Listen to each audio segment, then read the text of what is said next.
noches. En el presente video vamos a hablar sobre los principales impuestos en el Ecuador. Los impuestos en el Ecuador representan una suma de dinero o especie valorada que se cancela al Estado a través del ente recaudador. Los tributos son de carácter obligatorio y sirven para satisfacer el deber de contribuir a la manutención económica de una obra o institución. Como principales impuestos en el Ecuador, yo he elegido 5, lo cual vamos a hablar del primero, el impuesto a valor agregado. Es el impuesto que grava el valor de las transferencias locales o a importaciones de bienes muebles en todas sus etapas de comercialización a derechos de autor, propiedades, propiedad industrial, derechos conexos, así como el valor de los servicios prestados. Eh, Dentro de la normativa o base legal vamos a encontrar lo que es en el artículo 52 del ORTI, el artículo 63, el artículo 158 y 236 del ORTI. Los sujetos pasivos del impuesto.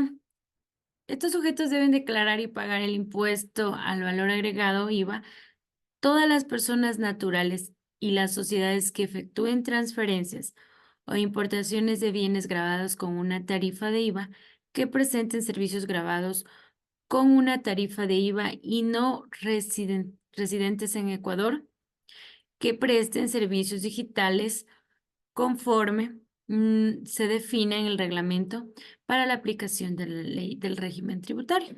Asimismo, tenemos el impuesto a la renta. El impuesto a la renta se aplica sobre aquellas rentas que obtengan las personas naturales, las sucesiones indivisas, las sociedades sean nacionales o extranjeras. El ejercicio impositivo comprende desde el 1 de enero hasta el 31 de diciembre. Dentro de la normativa legal vamos a tener lo que es en el artículo 2 del régimen tributario interno, concordancia con el artículo 1 del reglamento para la aplicación ley del régimen tributario interno. Los sujetos pasivos de este impuesto, la declaración del impuesto a las rentas es obligatoria para todas las personas naturales, las sucesiones indivisas y las sociedades nacionales extranjeras domiciliadas o no en el país. Conforme los resultados de sus actividades económicas, aun cuando la totalidad de sus rentas estén constituidas por ingresos extensos o excepción de los contribuyentes domiciliados en el exterior que no tengan representante en el país y que exclusivamente tengan ingresos sujetos a la retención en la fuente, las personas naturales cuyos ingresos brutos durante el ejercicio fiscal no excedan de la fabricación básica no gravada. Como tercer impuesto tenemos el impuesto de salida de divisas. El hecho generador de este impuesto lo constituye la transferencia, envío o traslado de divisas que se efectúen al exterior, sea en efectivo a través de giros de cheques, transferencias, retiros o pagos de cualquier naturaleza, con excepción de las compensaciones. Este impuesto, según la base legal, está en el artículo 17 del Código Tributario. Los sujetos que deben pagar este impuesto es el ISO, debe ser pagado por todas las personas naturales, sucesiones, indivisas, sociedades privadas, nacionales y extranjeras, según lo dispuesto en el ordenamiento jurídico vigente, que realicen transferencias, envíos, traslados o que estén dentro de los causales de presunción de impuestos conforme a la normativa tributaria vigente. Como cuarto Como cuarto impuesto, he elegido el impuesto al consumos especiales. El impuesto a los consumos especiales, el ICE, es un tributo que grava ciertos bienes nacionales o importaciones y servicios detallados en el artículo 82 de la Ley del Régimen Tributario. Como lo acabamos de mencionar, dentro de la base legal lo vamos a encontrar en el artículo 82 del Código Tributario. Quienes deben cancelar el ICE debe ser pagado por los siguientes contribuyentes que conformen a esta ley. Están llamados a soportar la carga del mismo, personas naturales, sociedades fabricantes de bienes gravados con este impuesto, contribuyentes que realicen importaciones de bienes gravadas con este impuesto, contribuyentes que presten servicios gravados, los establecimientos de comercio, sociedades, establecimientos permanentes en el Ecuador o personas naturales obligadas a llevar contabilidad que comercialicen productos al por mayor o menor o que conste en el registro único del contribuyente. Con tres o más establecimientos abiertos de las mismas formas para franqueadores y sus franquiciados, independientemente del número de sus establecimientos para, que para facilitar el traslado de la mercadería entreguen fundas plásticas que sean o no requeridas por el adquiriente o consumidor por la carga o llevar productos. Tenemos el quinto impuesto, que es el impuesto a los activos en el exterior. Es impuesto mensual que grava la propiedad o tenencia de activos monetarios fuera del territorio ecuatoriano mediante cuentas a la vista, cuentas corrientes, depósitos a plazo, fondos de inversiones, portafolio e inversiones, fideicomisos o inversiones, fideicomisos de administración o tendencias monetarias, encargos fiduciarios o cualquier otro tipo de instrumentos financieros de hecho o de derecho, así como titulaciones, bonos, acciones o cualquier mecanismo de capacitación de recursos directos o indirectos que mantengan en el exterior las entidades privadas reguladas por la Superintendencia de Bancos, Superintendencia de Economía Popular y Solidaria y la Superintendencia de Compañías, Valores y Seguros.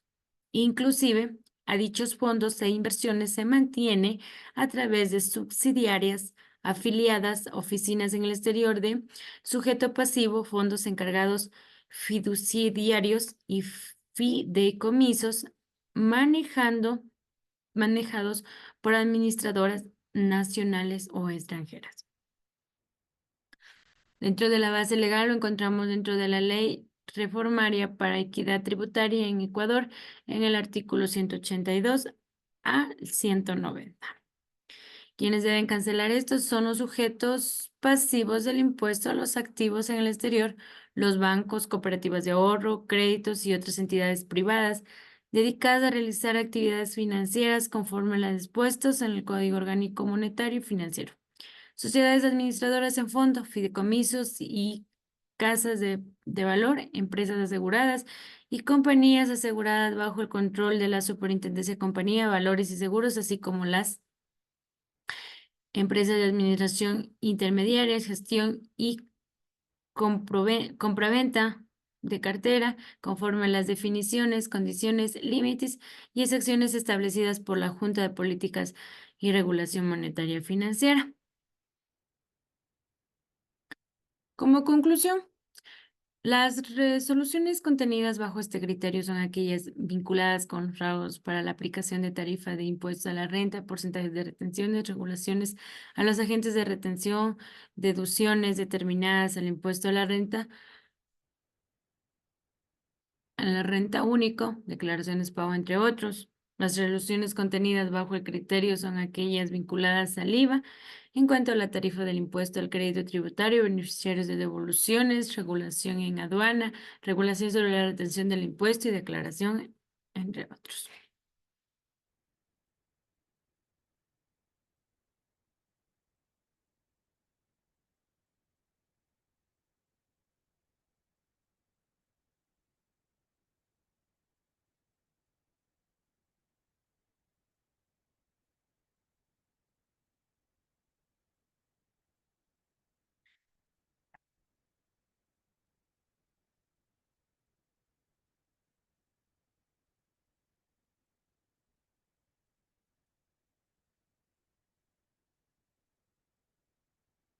Asimismo, vamos a hablar sobre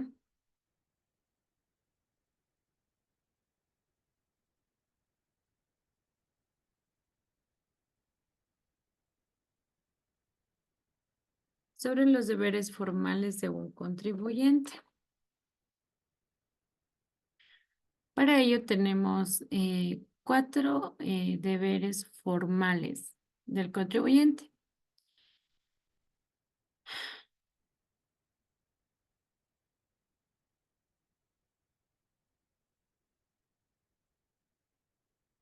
Mi primer deber formal: inscribirme en los registros pertinentes, proporcionando los datos necesarios relativos a mi actividad y comunicar oportunamente los cambios que se presenten. Como segundo deber formal, tenemos emitir y entregar comprobantes de venta autorizados. Dentro de los comprobantes de ventas autorizados tenemos lo que es eh, las notas de ventas, facturas, liquidaciones de compra de bienes y prestación de servicio, tickets de máquinas registradoras, boletos o entradas a espectáculos públicos, los emitidos por bancos, boletos o etiquetas aéreos. Tenemos como tercer deber formal llevar los libros y registros contables relacionados con mi actividad. Si usted está inscrito al RUC como persona natural no obligada a llevar contable, por lo tanto, no necesita contratar un contador, pero sí deberá ingresar a la información de sus compras, ventas en un registro de ingresos y gastos de manera mensual.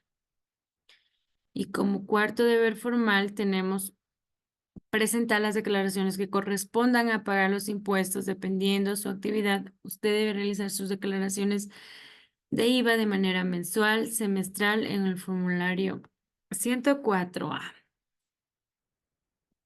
¿Qué declaraciones debe presentar? Tenemos la declaración del IVA, del impuesto a la renta, y si se da el caso y el SRI lo solicita, el ICE mensual, el ICE mensual.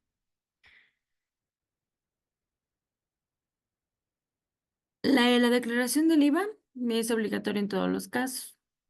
El impuesto a la renta es obligatorio solo si supera la base extensa de los ingresos de la tabla del impuesto que se fija mensualmente. Y el ICE solo en casos especiales. Asimismo, podemos verificar las fechas de cuándo toca hacer la declaración y eso se lo hace según el noveno dígito de su RUC. Acá tenemos un ejemplo. Si termina en 1, el 10. Si termina en 2, el 12. Si termina en 3, el 14. Si termina en 4, el 16. Si termina en 5, el 18. Si termina en 6, el 20. Si termina en 7, el 22. Si termina en 8, el 24. Si termina en 9, el 26. Y en 0, el 28.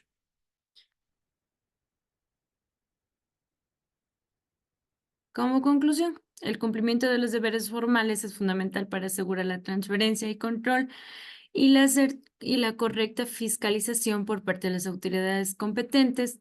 Estos deberes permiten que las empresas y los individuos mantengan una relación organizada y clara con las autoridades fiscales, evitando sanciones y promoviendo un entorno de legalidad. Además, facilitan la auditoría y el seguimiento de las operaciones, lo que contribuye a la estabilidad del sistema tributario económico en general. El incumplimiento, por otro lado, puede generar multas, recargos, complicaciones legales, afectando la reputación y las operaciones de las empresas o personas involucradas. Muchas gracias.